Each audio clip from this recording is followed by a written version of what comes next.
This video is brought to you by my course on SwiftData called SwiftData Bootcamp, a comprehensive guide to building data-driven applications.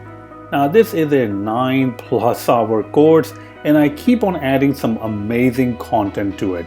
You can see that there is an early bird discount right now, which will expire on January the 10th, and it's $97.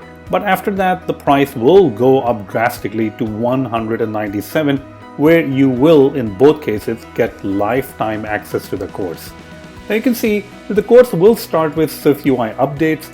It is going to talk about getting started with SwiftData one-to-many relationship, many-to-many relationship, understanding queries, versioning, migration, persisting genre. When we're talking about movies, we talk about genre and enums, and also persisting and displaying transformable properties in SwiftData, testing, syncing with iCloud using CloudKit, integrating SwiftData with UIKit applications, storing binary data with SwiftData, and also migrating core data apps to SwiftData. So this course is the best one out there, and it covers every single thing that you can imagine.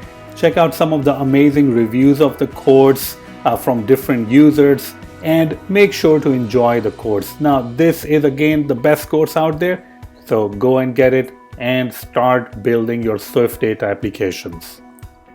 Hello everyone, and welcome to Azam Sharp Weekly. Now let's go ahead and continue learning our simple to-do application.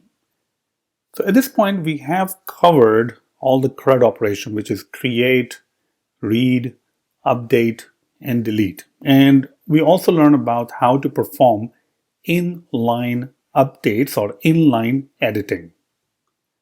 One of the things with relational databases is the part which is important, which is called the relation. Currently, we only have a single to-do item model. That's it. It consists of title and it's completed. But in actual application, you will have multiple models. And that's the whole power of the relational database, that those models will be connected to each other, hence the word relationship.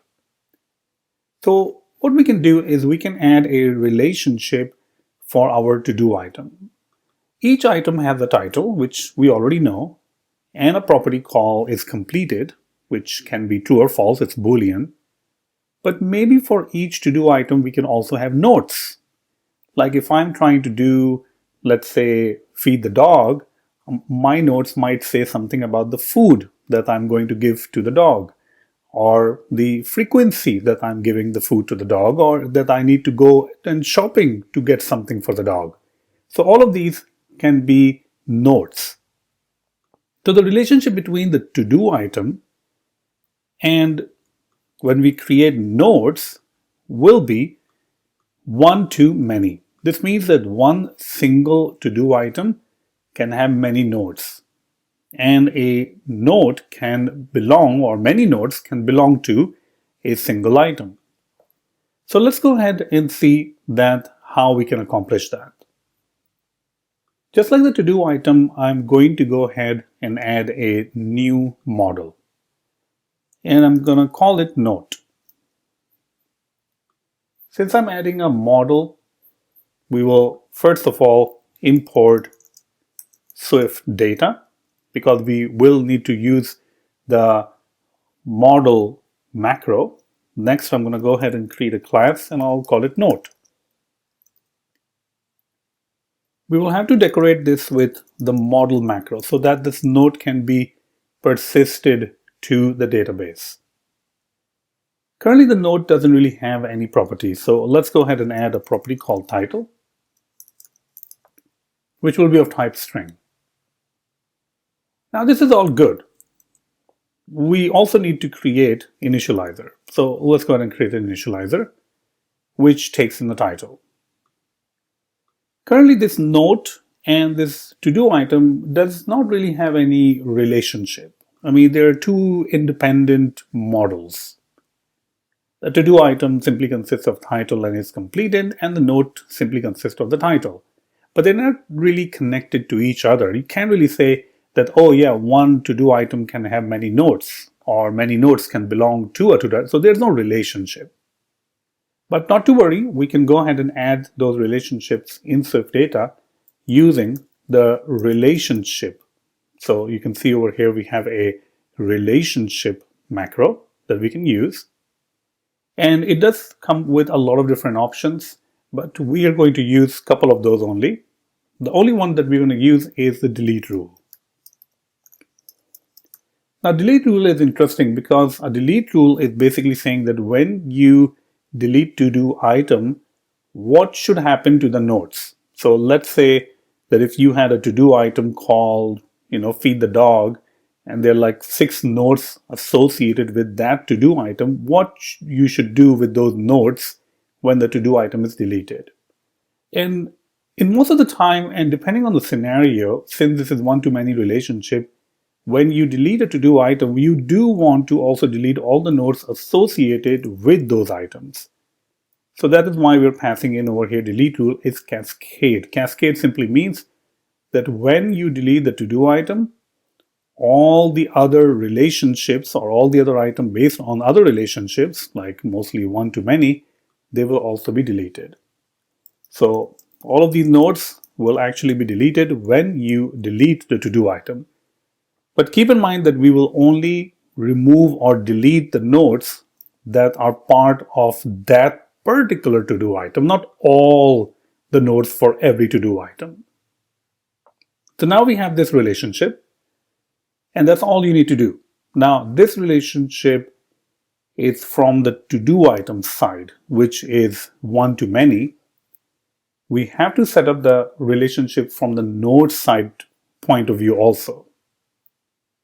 So from the node, we only have node over here, which consists of the title. And we have to say that this node will belong to the to-do item. So you don't really have to use a relationship over here, but that will be automatically inferred. We can simply go over here. We can simply go over here and add a property like to-do item. This can be anything. That's going to take us back to the to-do item. And that's the belongs to relationship, which is basically saying that this node will belong to a to-do item. Make sure it is optional. If you don't make it optional, then it's not going to work as expected. So make sure this is optional. Very important. Okay. Let's go to our content view. Now, if you look at the content view right now, there's no way that you can add a particular note. I mean, all it does is that it will allow you to add a to-do item, and you can also probably view the to-do items. But there's no way that we can go and add a particular note. So what we want to do is we want the ability to go to a different screen, like a to-do item detail screen. And we'll wait for our preview to build up. And here we go. Okay. So you can see that this is our preview. These are some items that are just coming from the preview container, like a hard-coded items. And what we want to do is when we click on this feed the dog, it should take us to a different screen. For that, I'm going to go ahead and wrap the preview with navigation stack. There we go. And put the model container on the navigation stack. And that's the important part, that you put the model container on the navigation stack so that it will be available to not only content view, but all the different views that are part of that navigation stack. Now, if we want to take the user from this particular screen to a different screen, we can wrap this at stack with a navigation link. So let me go ahead and say navigation link, destination, and the destination in this case will be where you want to go.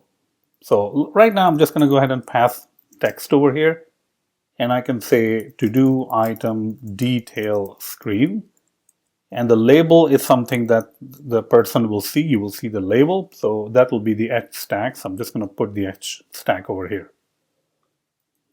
All right. So everything looks fine. If I click on this you can see that if I click over here, I'm just clicking over here, it doesn't really take me to anywhere. I mean, it just highlights this text field. That's the inline editing that we implemented last time. But if I click on the arrow itself, then it takes me to the to-do item detail screen.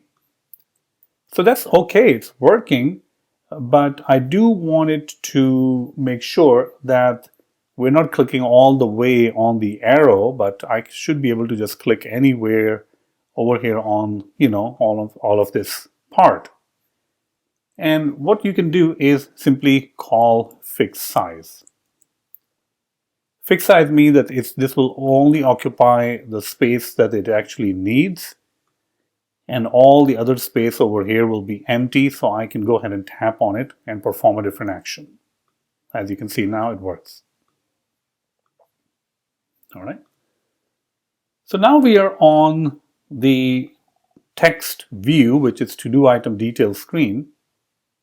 Let's go ahead and create the to-do item detail screen.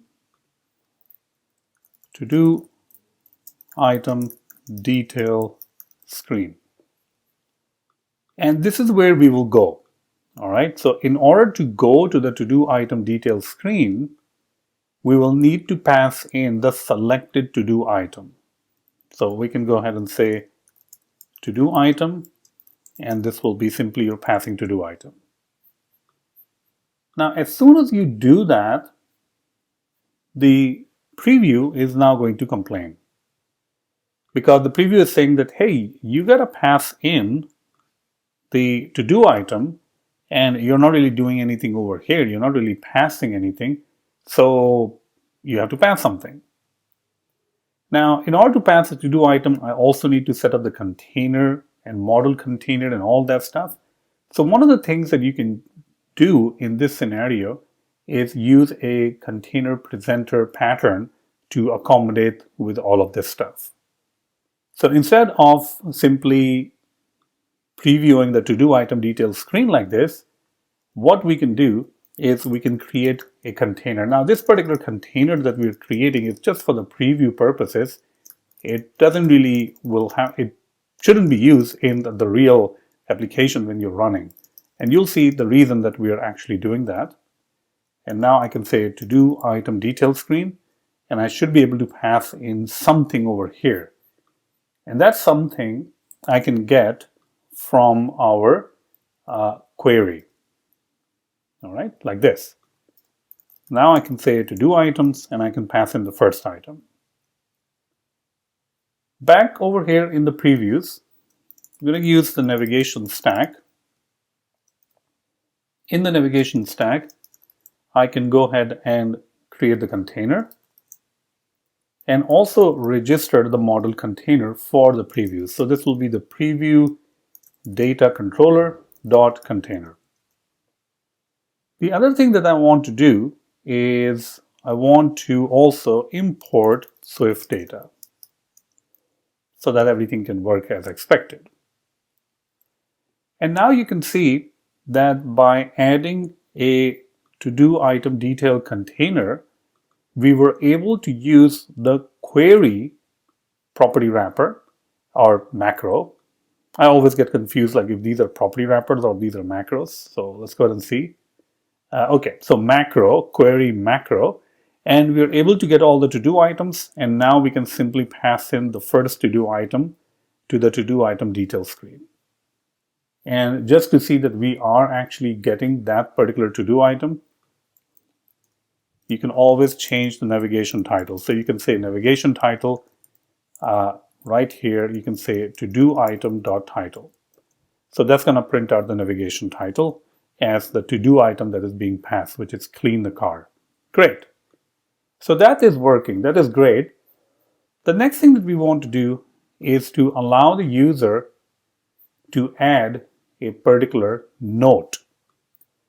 And that note will be added to this particular to-do item. In order to add a note, we will need to use a form. So let's go ahead and create a form. We will have a text field, and we will say enter note title, right? And whatever value we're going to enter, it's going to just go in right over here to our node title. Now, node title is a state property that we will need to create. So there we go. We created the state property. And the next thing that we want to do is allow them to have a button. So I can go ahead and add a button. And you can create a button in many different ways. It really depends what you're trying to do. I'm just going to keep it simple. I'm just going to say text over here. Button will simply say save. Button style, it can be anything. I'm just going to use border prominent. And we can also set the frame with the maximum width. So the button will take the whole place. So infinity. There we go. Great. Now the question becomes, what should we do over here in the save? Well, we can go ahead and construct an instance of the note. That's the new model that we just created. We can pass in the title that will be coming from the text box. So note title, because that's the state that we have used for the text box. And the next thing that we want to do is use this particular note and add it to the to-do item. That's the item we're talking about, right? So feed the rabbit. So to-do item, well, there are again different ways. So I can say note dot to-do item equals to-do item. I mean, that is also saying that the note belongs to this particular to-do item. But now the question becomes that, okay, how do we display all the notes? In order to display the notes, let's go ahead and use a list. To-do item dot notes. So we're going to go through the particular to-do item, all the notes in that to-do item, and we're simply going to go ahead and list the title of that particular note. And that's it, right? Now, in order to run this application, you can run it in a real simulator. You can run it in Xcode previews. If I use Xcode previews and if I have a to-do item which is clean the car, let's say I would say organize back seats. I mean, these are kind of like the notes for the to-do item clean the car. And I can say save over here, but I didn't really see any list displayed with all my notes. So that's not really working. And also the other thing is that this is working or this is running in Xcode previews. So the next time I press a space bar or next time the Xcode previews are going to run, it's just everything is going to be lost. So let's go and set up our main application so we can at least test it out nicely. So I'm going to go over here and say navigation stack. Great. And we also have to make sure that we are actually going from all the to-do items to the correct to-do item detail screen. And you can see over here in the content view, we forgot to change the text over here. So let's go ahead and do that. This will take us to to-do item detail screen, and we're going to be simply passing to-do item itself. With those changes, let's go ahead and run the application again. And this time we're going to try to run it in a simulator. And since this is going to be running in a simulator, all the changes will be persisted. So that's the important part, that is going to be persisted. All right. All right, so here is our application that's running now. We have mow the lawn. I'm going to go ahead and click on mow the lawn. You can already see that I added a couple of notes, not a big worry. Let's go ahead and add another note over here. All right, so let's see if we can get our text box to be more responsive, because sometimes you'll see that it's not. Okay, so I'm just going to say something over here, note 3, save. And one thing to note over here is that even though I'm saving note 3, it didn't really appear in this particular list. All right, so let's go back, go to mow the lawn, Note 3 is actually added, but when we were on the screen for the to-do item detail screen and we added the note at that time, it never really refreshed the list. But it is persisted. I mean, I can go ahead and run the application again, and you will see that the note 3 is actually persisted. It is saved in the database. So just to be sure, we can always go ahead and run the application again, and we should be able to see that if the note 3 is persisted or not. And sometime you'll see that I just updated my Xcode, so it's a little bit slow. Okay, so here we go. Note 3 is persisted, so we can definitely confirm that. So if it is persisted, what is going on over here and why it's not really updating the list? Well, one of the reasons is that the list actually depends on TodoItem.notes. And the notes itself are not really changing, meaning they are changing in the background, meaning in the database, but from the object point of view, when it is observing the changes for the notes, it's not really changing at that point. So what we can do is we can also always use TodoItem.notes.append and add the note over there. Now this one, since we are adding to the notes, it is changing, and hopefully it is going to cause the list to refresh. Let's go ahead and run it again. And I'll say modal on,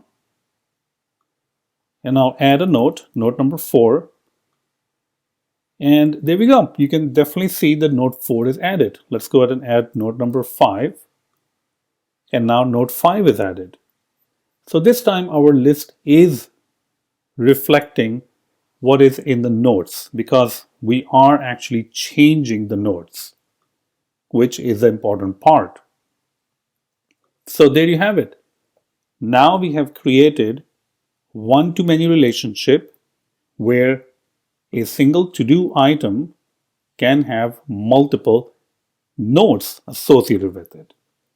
If you like this video, definitely check out the course and also make sure to share this video and also give it a like. Thank you so much.